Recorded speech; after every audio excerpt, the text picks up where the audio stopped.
My name's Dr. Steve. For those of you who don't know me, some of you I know and see you for a while, so welcome.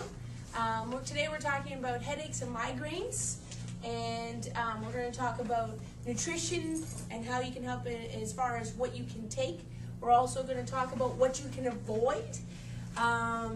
We're also going to talk about some of the controversy on things like chocolate and caffeine, and what do you do with that. We're going to talk about detox, because toxins can cause you headaches. We're going to talk about acupuncture. We're going to talk about massage. We're going to talk about how you should sleep. We're going to talk about breathing techniques. Okay, so get the idea. We're talking about a lot. All right, so does everybody have a pen? All right, good. Because the goal is, if you don't have a pen, please get one. The goal is that you leave with something. Every single person here who suffers from headaches or knows someone who suffers headaches may be for a different reason. I want to make it clear, there is no one solution that works for everybody, okay? Everybody's different, and in different parts of your life, headaches and migraines can be different. I think everybody knows if you drink too much, you get a different kind of headache. You know what I'm talking about? Okay, then if maybe you had too much sugar or something else. So we want to talk about different, do you got one? Do I have a pen? There's different types of headaches, and we're going to go through different methods, because some of these, these methods, one method might be good for Tuesday and a different method might be better for Thursday. So that's why I want you to leave with multiple different techniques in order to handle headaches, and information that might be good for you, but also for a friend or a family. Okay? Now, take 2 tablets and read this. Our society thinks that this stuff is safe. And so I want to go through and share with you, because you will hear somebody who says Tylenol or Advil or take this, take that. And I want to share with you ways that you can help yourself in a natural way, so that you need this as least as possible. All right? So I just want to make sure that you have an idea. Now, some people, they turn to ibuprofen, aspirin, naproxen, all right?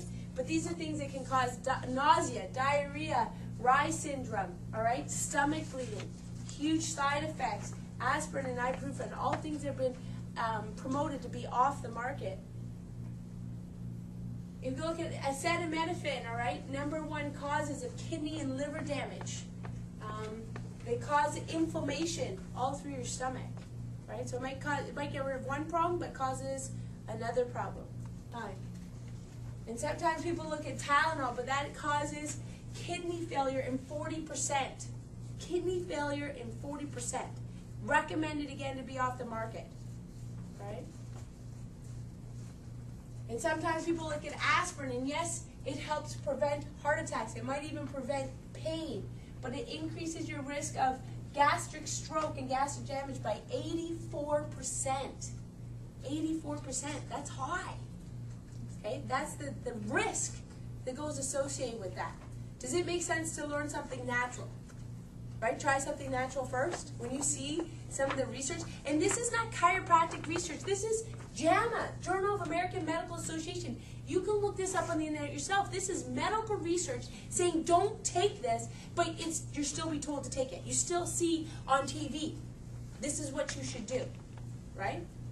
But how many of you know somebody who's actually read the piece of paper in the box and all the side effects? 1, 2. Most of the time, I mean, people think that there's a lot of people who just open the bottle, right? And not actually read the damage and the side effects, or even look up something in that. Because we might look up something on the internet that's prescribed to us, but we forget that something that's over the counter can be equally bad, right? I just had the research, I got it out.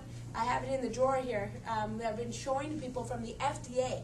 It's a research paper the FDA has written on themselves, where they declassify themselves as clinically incompetent. The FDA is classifying themselves clinically incompetent and lack of capability to keep up with the scientific research. Okay? That's what they say. They can't even keep up with their own mission of providing a safe environment, because it's just too much on their plate. That's a scary thought, right? We depend on them, and they claim themselves as incompetent. So let's look at the different things. I told you a little bit about what happened to me, but in our office, we want to look at the cause of the headaches, whether it's how the nerves are working in your neck and the curves of your neck. I'm going to explain that. Whether it's the nutrition, whether it's the stress, whether it's emotional, chemical, physical, whether it's the toxins that are in our life, whether it's the muscles, we're going to talk about that, the way we sleep, the way we move. But if we go to the medical office, all right, do we truly find out the cause, or do we just prescribe something? All right? For me, it started with just the 222s, and then it went to the T4s, then it went to the Imitrex. But how many people know somebody might end up with an anti-inflammatory because of a headache? You know it. How about a muscle relaxant? Right? People know that. Or just a painkiller. Right? People know that you might end up there. And if headaches are left, they lead to depression because it leads to so much fatigue and exhaustion. And if you're depressed, what do you end up with then? Antidepressant. And none of that actually gets rid of the cause of the problem. All that does is just mask the problem, right? Mm-hmm. So what we want to talk about tonight is ways to find out the cause of the problem. Now, some of that is difficult. I'll let you know right up front because, again, person A, B, C, D, all could have different causes. All right? And you could have a cause on Monday that would be different than 2 years from now. Your chance of what's happening, the stress in your life could be different 1 year to the next year, or even 1 week to the next week. Okay? So we'll go through that. So I do believe there's another way, and I want to talk today about a preventative way, not the just take a pill and pop it, hope it goes away, or just don't feel it. But the problem gets worse and worse and worse. I suffered from headaches and migraines from the time I was 8 until I was 23, 24, before I got into chiropractic. Right? Yeah. To me, that was way too long. Okay? 8 years old, already missing school. So we want to talk about natural ways.